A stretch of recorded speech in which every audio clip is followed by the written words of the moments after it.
जय हिंद दोस्तों, स्वागत है आप सभी का इंडिया डिकोडेड पर। दोस्तों सबसे पहले तो आपको मेरी तरफ से और हमारे पूरे परिवार की तरफ से छोटी दिवाली की हार्दिक हार्दिक शुभकामनाएं। दोस्तों खबर अमेरिका से सामने आ रही है। वैसे तो हम सभी जानते ही हैं कि डोनाल्ड ट्रंप की जो फॉरेन पॉलिसीज हैं और जो इकोनॉमिक पॉलिसीज हैं वो ना केवल अनऑर्थोडॉक्स हैं बल्कि दुनिया के अलग अलग कोनों से उनकी नीतियों की बहुत ज़्यादा क्रिटिसिज्म भी करी गई है। लेकिन दोस्तों अभी जो ये क्रिटिसिज्म है वो डोनाल्ड ट्रंप के खुद के ही लोग हैं जो कि उनकी फॉरेन पॉलिसी को और उनकी इकोनॉमिक पॉलिसीज दोनों को ही खुल करके क्रिटिसाइज कर रहे हैं। आप यहां पे देख सकते हैं डोनाल्ड ट्रंप के ही सेनेट से आने वाले जो वहां पे सेनेटर्स हैं उन्होंने ना केवल डोनाल्ड ट्रंप की फॉरेन पॉलिसी को क्रिटिसाइज किया है बल्कि साथ में डोनाल्ड ट्रंप को एक तरीके से कमांड दे दिया है, ऑर्डर दे दिया है कि चुपचाप जाओ और इंडिया में और एशिया में होने वाले जितने भी सम्मेलन हैं उनको यहां पे अटेंड करके आओ।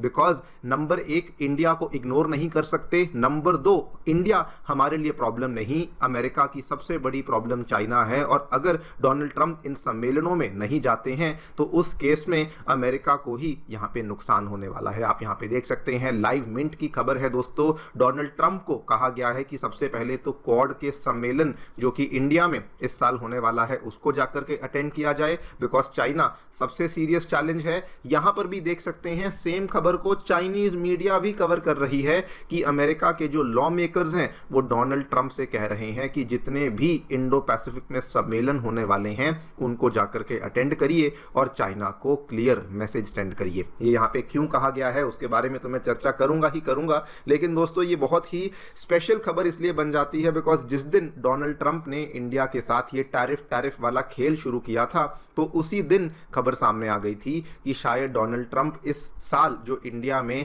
क्वाड का सम्मेलन होने वाला है उसको अटेंड ना करें। लेकिन अब दोस्तों उन्हीं के सेनेट के लोग हैं जो कि डोनाल्ड ट्रंप को पुश कर रहे हैं, मैं कहूंगा ऑर्डर दे रहे हैं कि आप जाइए और सीधा सीधा जाकर के उस सम्मेलन को अटेंड करके आइए। और दोस्तों अगर ये इनफ नहीं था इनकी फॉरेन पॉलिसी को लेकर जो क्रिटिसिज्म हुआ वो तो हुआ ही हुआ, लेकिन उसके साथ में डोनाल्ड ट्रंप की इकोनॉमिक पॉलिसीज को लेकर भी दोस्तों क्रिटिसिज्म यहाँ पे किया गया है। अमेरिका में बहुत ही बड़े लेवल पे एक सर्वे को कंडक्ट किया जाता है जिसको प्यू सर्वे के नाम से जानते हैं, जिसमें दोस्तों 75% अमेरिकन ये कह रहे हैं कि डोनाल्ड ट्रंप का जो दावा है ना कि इन्फ्लेशन खत्म हो गई है, कि इन्फ्लेशन खत्म तो छोड़िए बल्कि दाम इतने ज्यादा बढ़ चुके हैं कि हमारा जो मंथली एक्सपेंडिचर होता है वो भी बढ़ चुका है और हमारी जो प्रॉब्लम्स हैं उस इन्फ्लेशन की वजह से वो भी यहां पर बढ़ चुकी हैं। इसके बारे में भी मैं डिटेल में चर्चा करूंगा। क्या आंकड़े सामने आए हैं, क्या अमेरिका की एडमिनिस्ट्रेशन कहती है, क्या अमेरिका के लोग कहते हैं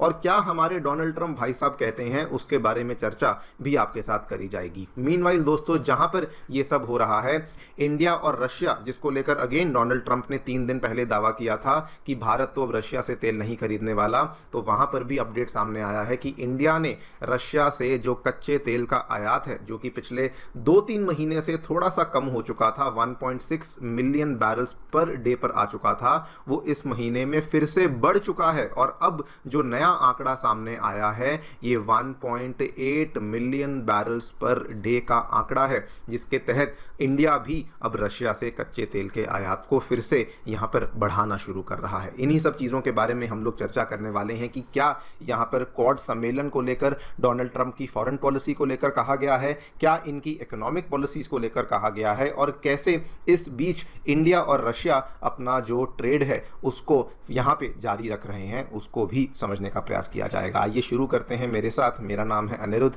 यदि आप लोग हमें फॉलो करना चाहते हैं, हमारे लेक्चर्स के अपडेट्स को प्राप्त करना चाहते हैं तो यहां पर दिए गए टेलीग्राम चैनल्स के माध्यम से ऐसा कर सकते हैं। All right, so directly coming to the foreign policy वाला जो अपडेट दोस्तों देखने मिला है,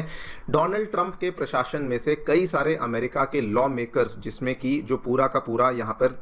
लॉ मेकर्स का जो ग्रुप है वो केवल ऐसा नहीं कि डेमोक्रेटिक पार्टी को बिलोंग करते हैं बल्कि कुछ डेमोक्रेटिक पार्टी के लोग हैं और कुछ यहाँ पर रिपब्लिकन पार्टी के लोग हैं और कुछ लोग ऐसे हैं जो कि अमेरिका की फॉरेन अफेयर्स कमिटी को बिलोंग करते हैं। उन सभी ने डोनाल्ड ट्रंप की फॉरेन पॉलिसीज को यहाँ पे क्रिटिसाइज किया है। उन्होंने प्रेसिडेंट डोनाल्ड ट्रंप को चिट्ठी लिखी है, कहा है कि प्लीज सबसे पहले तो इंडिया और एशिया में होने वाले जो 3 बड़े इंडो पैसिफिक सम्मेलन हैं आप अभी जाइए और जैसे जैसे से वो सम्मेलन होते हैं उनको आप धीरे धीरे अटेंड करिए। ये चिट्ठी किसके द्वारा लिखी गई है आप यहाँ पे देखिए, रिप्रेजेंटेटिव ग्रेगरी मीक्स जो कि फॉरेन अफेयर्स कमेटी के मेंबर्स हैं, और बाकी लोग जिन्होंने इस चिट्ठी पे साइन किया है, यंग किम, एमी बेरा, देन बिल हुजेंगा, सिडनी कामलगर, ये दोस्तों वो सारे के सारे लोग हैं जो कि कहीं ना कहीं अमेरिका की फॉरेन पॉलिसी को फ्रेम करने में एक भूमिका निभाते हैं। और इन्होंने ये कहा है कि एक तो मलेशिया में होने वाली east Asia summit, south Korea में होने वाली एपेक समिट, और उसके बाद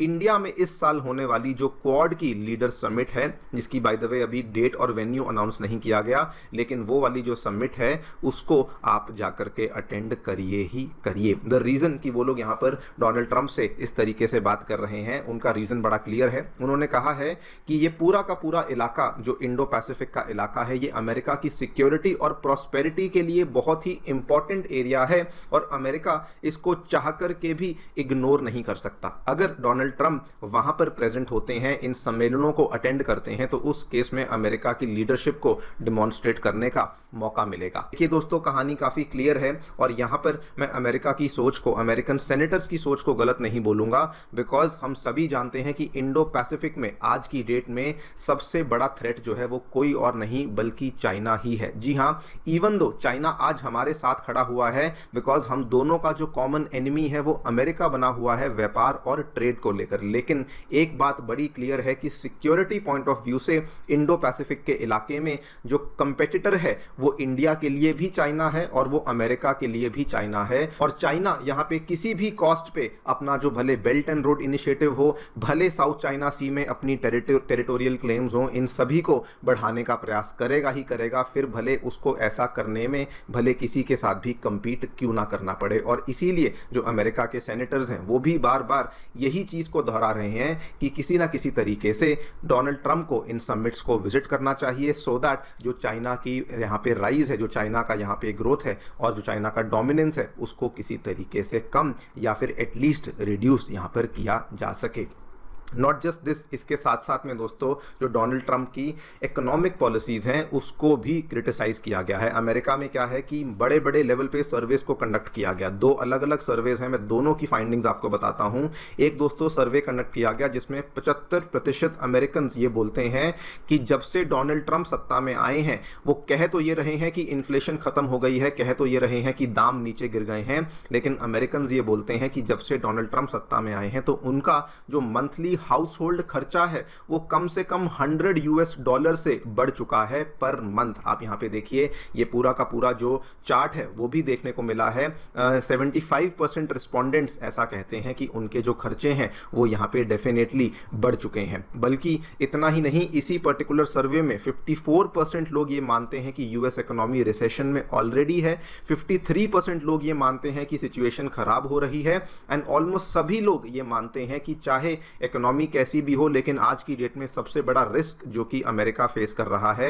वो इमिग्रेशन, टैरिफ्स और इन सभी चीजों को छोड़ते हुए सबसे बड़ा risk American economy basically inflation को ही फेस कर रही है। और यहीं पर दोस्तों एक बहुत बड़ा डिफरेंस हमें देखने को मिलता है। क्या दावे हैं जो कि डोनाल्ड ट्रंप खुद कर रहे हैं, क्या दावे हैं जो कि यहां पे लोग कर रहे हैं। और दोस्तों अगर आप देखें तो लोग बिल्कुल सही हैं, बिकॉज डोनाल्ड ट्रंप तो कुछ भी बोल देते हैं, लेकिन अमेरिका का जो ऑफिशियल डेटा है, अगर आप अमेरिका के ब्यूरो ऑफ लेबर स्टैटिस्टिक्स का डेटा देखेंगे तो वहां पर क्लियर कट बोला गया है कि इन्फ्लेशन पिछले 6 महीनों से लगातार बढ़ती ही जा रही है। मई 2025 में इन्फ्लेशन की दरें 2.4% पे थी, लेकिन आज की डेट में इन्फ्लेशन की जो दरें हैं वो 2.9% पे आ चुकी हैं। तो डोनाल्ड ट्रंप किस बेसिस पे कह रहे हैं, ओनली गॉड नोज। लेकिन दोस्तों एक और यहां पे सर्वे कंडक्ट किया गया, वहां पर भी सिचुएशन इनके लिए कुछ इंप्रूव नहीं हुई है। डोनाल्ड ट्रंप के जॉब अप्रूवल रेटिंग्स को लेकर सर्वे कंडक्ट किया गया, वहां पर केवल 44% लोग इसको अप्रूव करते हैं, 52% लोग इसको डिसअप्रूव करते हैं, यानी कि नेट अप्रूवल जो है वो -8 to -9% पे चल रहा है। और इसमें भी ऐसा नहीं कि केवल जो लोग हैं वो डेमोक्रेटिक पार्टी के सपोर्टर्स हैं, इवन रिपब्लिकन पार्टी के सपोर्टर्स जिसके नेता डोनाल्ड ट्रंप खुद हैं, वहां पर भी इनके अप्रूवल जो है वो गिर रहे हैं। एक टाइम पे 85% थे, वो भी दोस्तों गिरते गिरते अब 80% के आसपास पहुंच चुके हैं। तो क्लियर कट है कि डोनाल्ड ट्रंप को अपने ही घर में उनकी फॉरेन पॉलिसी और उनकी इकोनॉमिक पॉलिसीज के लिए अब ह्यूमिलिएशन को फेस करना पड़ रहा है। और दोस्तों if this was not enough तो इंडिया, रशिया बिल्कुल आराम से अमेरिका को वंस अगेन इग्नोर कर रहे हैं। और जो इनका आपसी व्यापार था जिसमें थोड़ी सी गिरावट देखने को मिली थी पिछले कुछ महीनों में, उसमें फिर से उछाल देखने को मिला है। पिछले 3 महीनों से जो हम लोग दोस्तों रशिया से डेली बेसिस पर जो बैरल्स को इंपोर्ट कर रहे थे वो 1.6 मिलियन बैरल्स पर डे को इंपोर्ट कर रहे थे, लेकिन अब हम लोग उसको बढ़ा करके 1.8 मिलियन बैरल्स पर डे पर ले आए हैं, वो भी अक्टूबर के कुछ अर्ली डेज में। And that is the same time जब डोनाल्ड ट्रंप ये दावे कर रहे थे ना कि पीएम मोदी ने उनको फोन कॉल करके बोला है कि हम तो जी कच्चा तेल नहीं खरीदेंगे, तो वो सारे के सारे दावे अब आप सभी समझ चुके हैं कि वो दावे सही थे या गलत थे, लेकिन डेटा यहां पर आपको उसकी सच्चाई भी बता रहा है। देखते हैं आगे चलकर क्या होता है, क्या डोनाल्ड ट्रंप क्वाड के सम्मेलन को अटेंड करने आते हैं नहीं आते हैं। लेकिन एक चीज जो कि नहीं बदलने वाली है वो है इंडिया रशिया का ऑयल ट्रेड, वो है इंडिया रशिया का ऑयल व्यापार, और वो चाहे डोनाल्ड ट्रंप कुछ भी कर लें वहां पर हमें किसी प्रकार की भी गिरावट मेरे हिसाब से देखने को नहीं मिलने वाली है। मेरी तरफ से इतना ही। आप लोग जो भी सोचते हैं हमें डेफिनेटली बताएं कमेंट सेक्शन में। Thank you so much for listening, stay tuned.